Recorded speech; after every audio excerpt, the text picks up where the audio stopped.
안녕하십니까. 송국근의 혼술이 매주 주말 보내드리는 정가 뒷담화 4월 9일 토요일 오후에 인사드립니다. 자, 오늘의 4월 9일이니 대선이 치러진 지 꼭 한 달째 되는 날입니다. 지금은 지방선거 국면으로 접어들었는데, 자, 이 지방선거와 연결이 돼서 하나의 진실 공방이 벌어지고 있습니다. 그런데 이 진실 공방의 내용이 어떤 정말 공익적이거나 어떤 정당성을 가리기 위한 그런 것과는 좀 거리가 있는 양쪽의 진실 공방인데, 물론 나름대로는 양쪽 모두 정치적인 그런 의도나 목적이 있겠지만은 일반 국민이 보기에 시청자분들께서 보기에 별다른 이런 공익성은 없는 그런 진실 공방입니다. 바로 강용석 가로세로 연구소 강용석 변호사가 제기한 국민의힘 이준석 대표의 성상납 성접대 관련 의혹 사건입니다. 이것이 좀 점입가경으로 흘러가는데, 제가 오늘 이 말씀을 드리는 것은 그 사건 성접대가 있었느냐 없었느냐, 그리고 그것을 무마하기 위해서 7억 원의 투자 유치를 제공을 했느냐 안 했느냐, 그 제의를 했느냐 안 했느냐, 그것도 상당히 중요하죠. 당 대표 정치 지도자의 한 사람 입장에서 그렇게 무마를 시도를 했다면 상당히 이것도 논란이 된 쟁점이고, 또 경기도지사의 출마를 선언한 강용석 변호사가 이것을 가지고 어떤 본인의 복당을 위한 수단으로 삼았다면은 이것도 좀 논쟁의 소지가 있는 부분인데, 오늘 제가 말씀드릴 것은 그런 부분은 지금 많은 곳에서 다루고 있기 때문에 저는 오늘 다른 정말 정치적인 의미를 가질 수 있는 그런 문제를 한번 제기를 하기 위해서 우선 이 사안을 정리를 해드리겠습니다. 작년 말에 대선 국면에서 이준석 성상납 의혹 제기가 가세연에서 있었죠. 가로세로 연구소에서.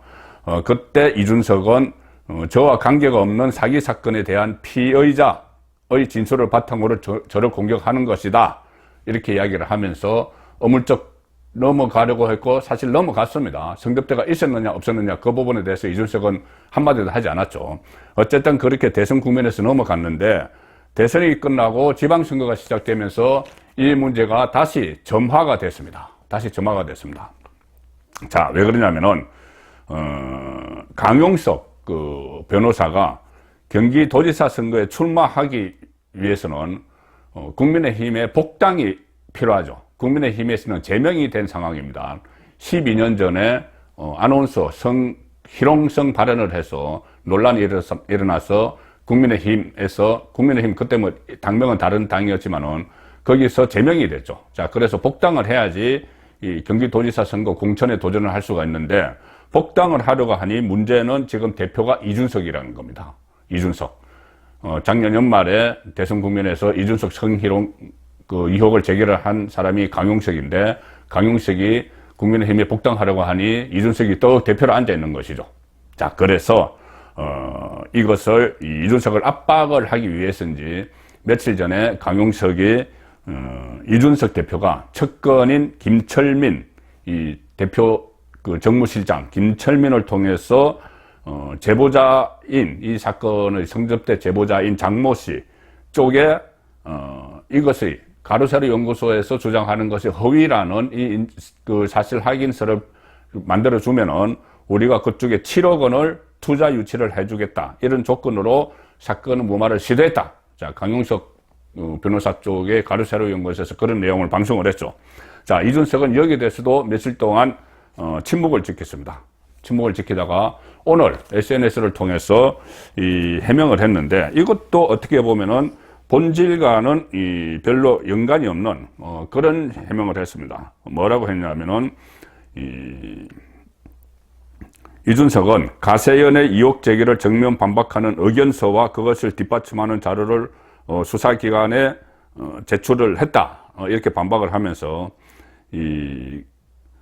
제보자가 장모 씨입니다. 제보자가 가세연 방송 내용은 허위이고 그 내용을 본인이 진술할 수 있다고 했다. 그리고 제보자가 먼저 연락이 와서 사실관계를 확인해 주겠다고 한 상황이라서 그쪽에서 장모 씨가 먼저 연락이 왔다는 겁니다. 그래서 그거를 정글인멸 교사라고 주장하는 것은 근거가 없다, 이렇게 이야기를 하고, 이 새로운 그 사실을 일종의 폭로를 합니다. 뭐라고 폭로를 했냐면은,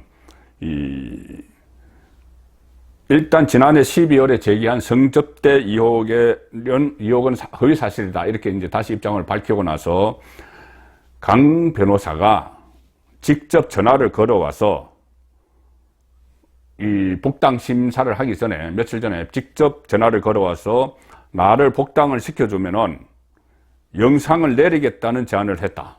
영상을 내리겠다. 그 성접대 의혹을 제기한 그 영상을 내리겠다는 제안을 강용석 변호사가 나에게 했다. 자, 그런데 내가 그것을 들어주지 않고 최고위원회에서 부결을 시켰다. 자, 이 이야기를 하는 것이죠. 그러니까 거래를 시도해왔다는 이야기입니다. 여기에 대해서 강 변호사가 조금 전에 다시 입장문을 내서 반박을 합니다.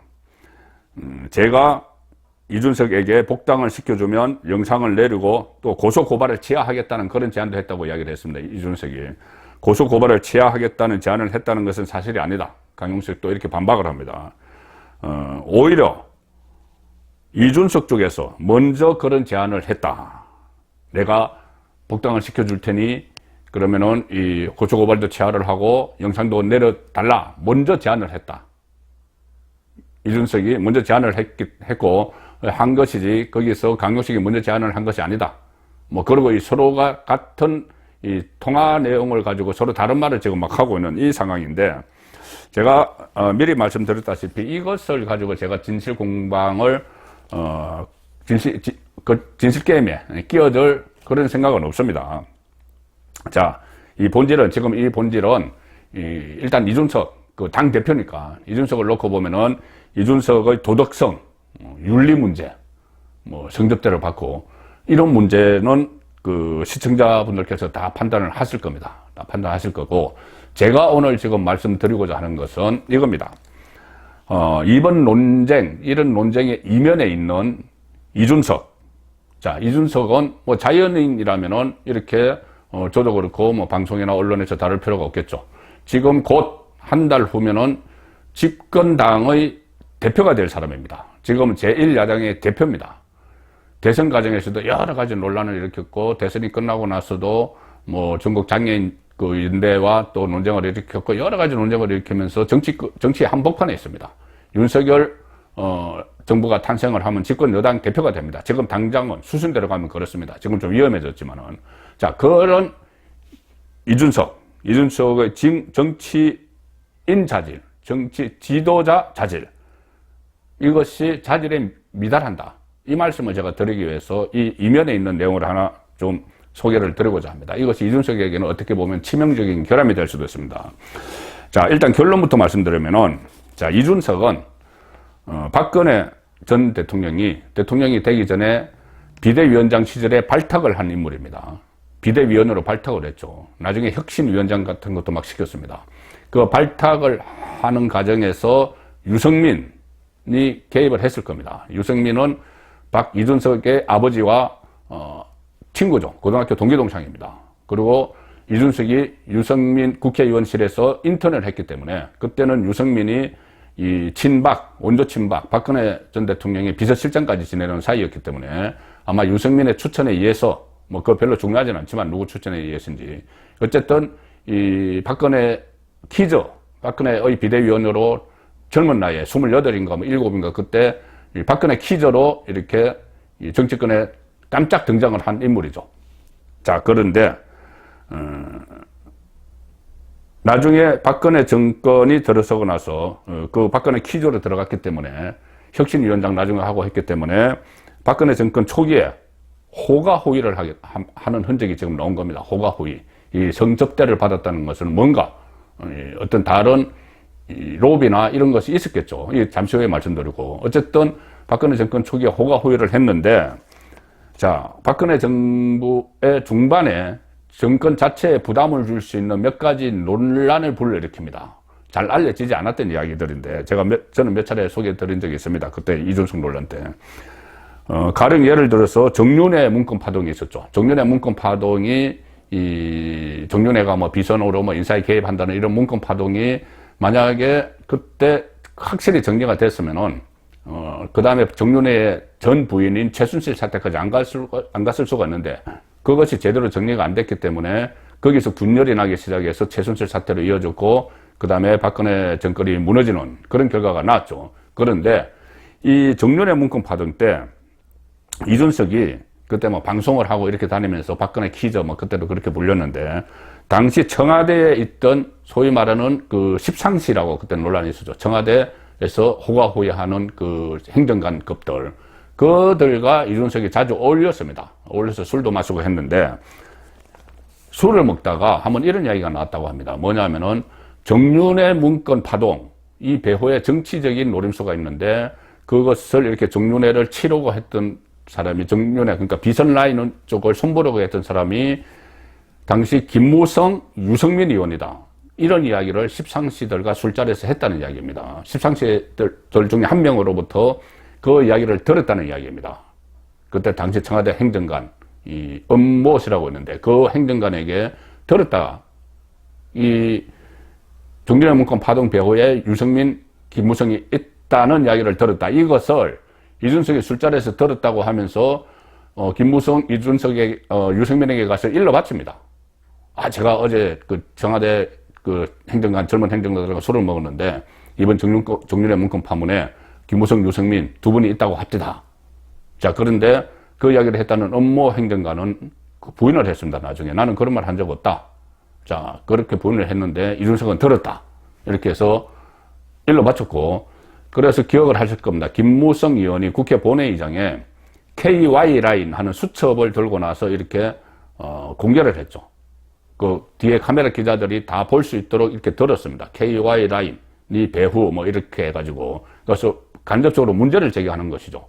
정윤회와 비선에 있는 정윤회와 이 공적 라인인 김무성, 유승민 사이에 마치 갈등이 벌어진 것처럼 그래서 정윤회 문건 파동을 언론에 막 이쪽에서 김무성 쪽에서 흘린 것처럼 그렇게 이준석이 중간에서 고자질을 하고 해서 그게 논란이 됐습니다. 그것이 결과적으로 김무성, 유승민 두 사람이 박근혜 전 대통령과 상당히 멀어지는 결정적인 계기 중에 하나가 된 겁니다. 거기에 이준석이 거기 술 먹다가 청와대 젊은 행정관들에게 들었다고 했다는 사람은 부인을 하는데 이렇게 이 고자질을 한 그 상황에서 비롯된 거죠. 그래서 나중에 이 김무성 어쨌든 결과적으로 그런 일이 있었고 김무성, 유승민 두 사람은 나중에 박근혜 전 대통령에 대한 탄핵에 적극 앞장서서 주도를 하게 되는. 자, 그래서 이런 그 전에 이런 과정들이 좀 있었다는 것을 제가 말씀을 드리고 자, 그 다음에 최순실 사태로 그때 정윤회 문건이 파동이 제대로 정리가 되지 않아서 그냥 있다가 다시 최순실 사태로 탄핵 정국이 조성이 됐죠. 탄핵 정국이 조성이 되니 그전에까지는 그렇게 호가호위하고 했던 이준석이 본인의 정치적 대부나 마찬가지인 유승민을 따라서 또 김무성을 따라서 탄핵에 찬성하는 거기 부안해동을 하면서 바른정당으로 옮겨갑니다. 유승민과 같이. 그리고 이 탄핵 기로에 본인이 거기서 뭐 그때 당시 정치적 위상으로 앞장서고 이런 건 아니고 유승민을 쫓아서 김무성을 쫓아서 거기서 탄핵을 하는 쪽에 가담을 해서 부안해동하는 그런 상황으로 가는 것이죠. 그리고 2020년에 총선 국면에서 다시 유승민 세력이 지금 국민의힘과 다시 합치면서 다시 보수정당에 이준석도 합류를 했는데 바로 작년에 젊은 나이에 36세 당대표가 되죠. 그런데 대표 경선에서도 다시 한번 박근혜 역 마케팅을 합니다. 마케팅이 아니고 박근혜 역 마케팅. 뭐냐면은 본인은 그때 당시에 책임당원 지지율에서는 상당히 나경원이나 주호영 후보에게 뒤져 있었죠. 그래서 본인이 승부를 걸 수 있는 건 일반 국민 여론조사였습니다. 자, 그런데 일반 국민 여론조사를 의식을 했겠죠.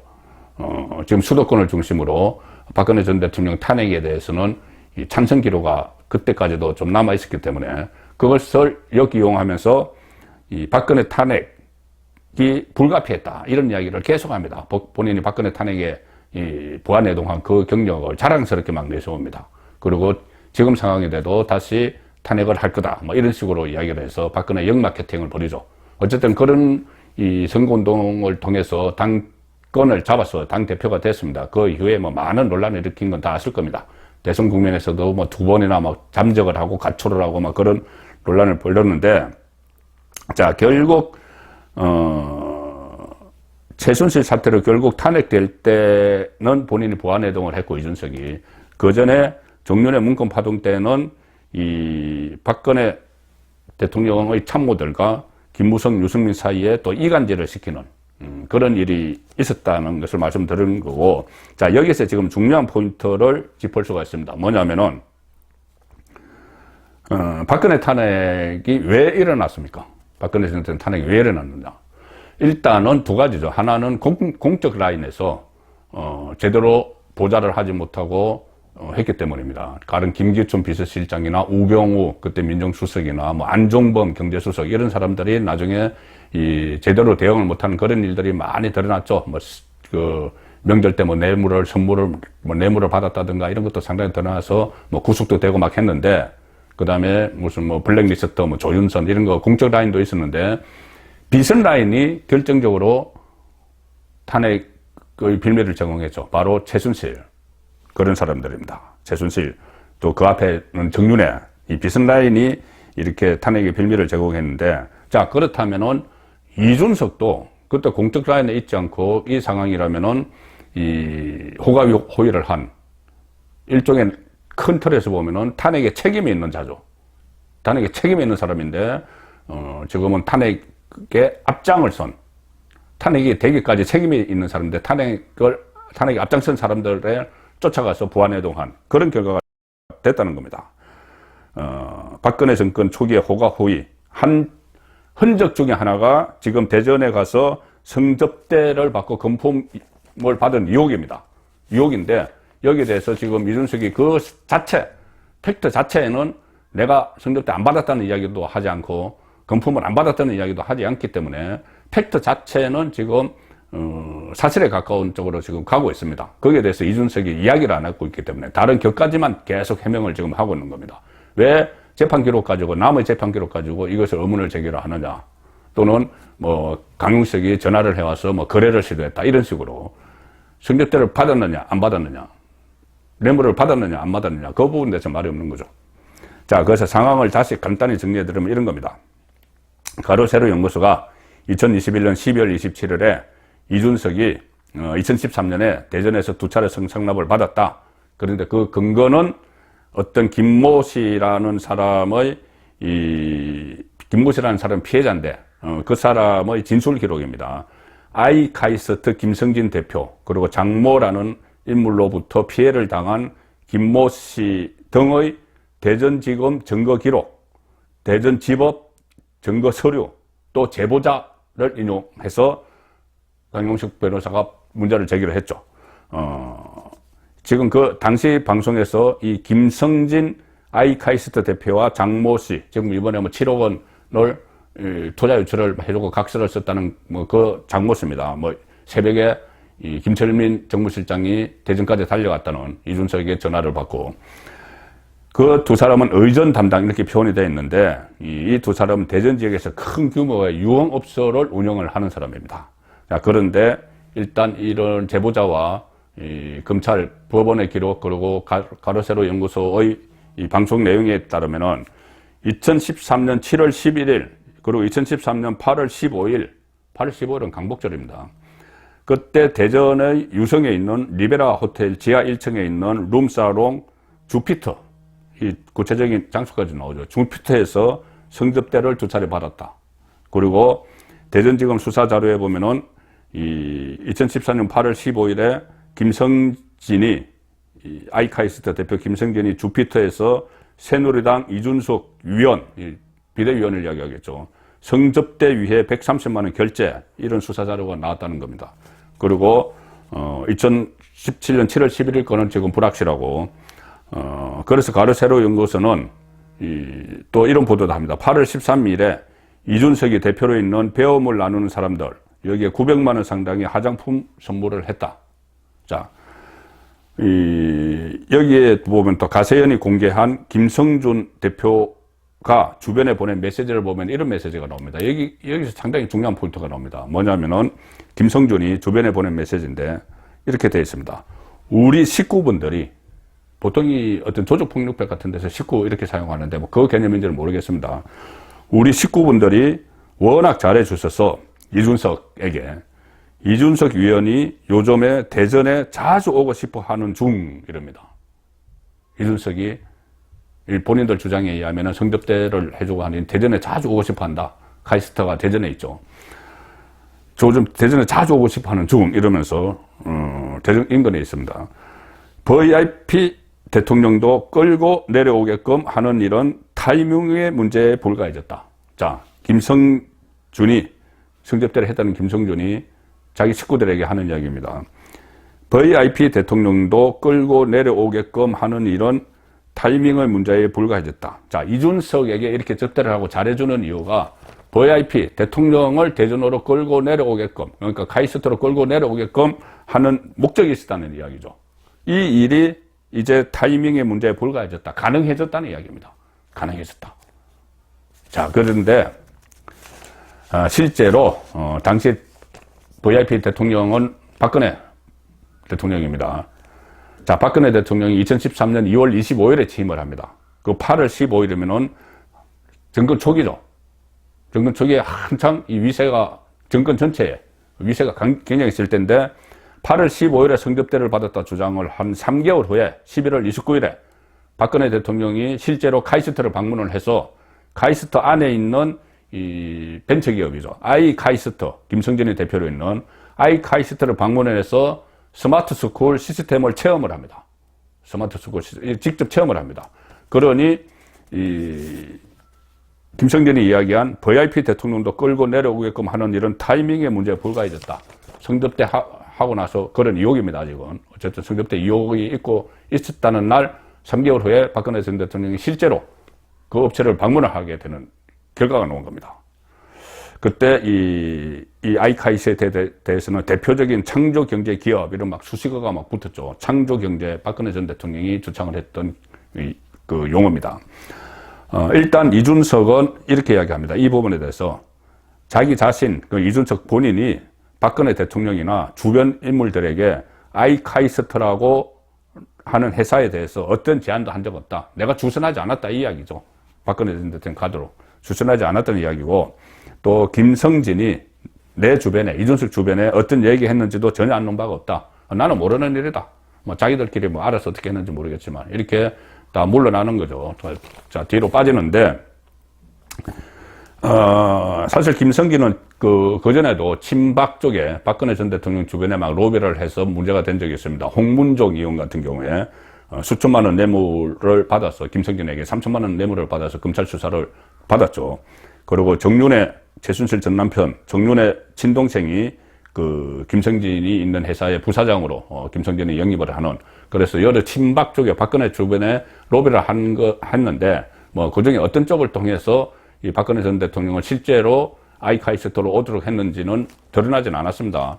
이준석은 부인을 하는데, 다만 제가 조금 전에 말씀드린 이 김성준이 주변에 보낸 메시지, 식구들에게 보낸 메시지, VIP 대통령도 끌고 내려오게끔 하는 일.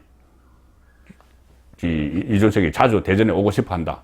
그런데 VIP 대통령도 끌고 내려오게끔 하는 일은 타이밍의 문제에 불과해졌다. 이준석이 때리고 올 거다. 이 이야기를 한 거죠. 자, 이 상황에서,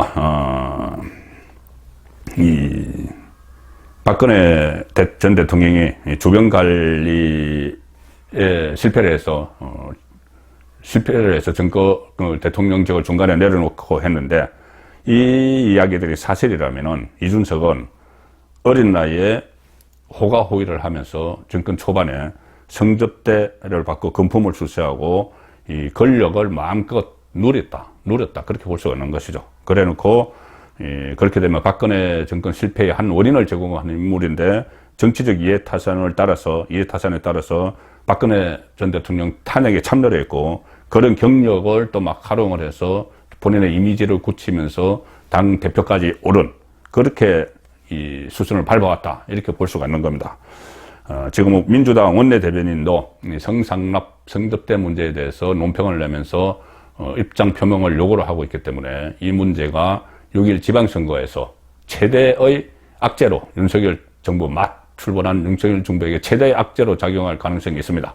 자, 그러면은 이 시점에서 이준석에 대해서는 확실히 매듭을 짓지 않으면 이준석은 계속 또 이 문제가 본인 보호를 위해서 논쟁을 불러일으킬 겁니다. 본인을 보호하기 위해서. 그렇기 때문에 지금 정권 출범하기 전이라도, 새 정부가 출범하기 전이라도 이준석에 대해서는 정리를 해야 된다. 이준석에게 지금 지방선거 진두지휘를 맡길 수는 없게 됐습니다. 정가 뒷담화였습니다.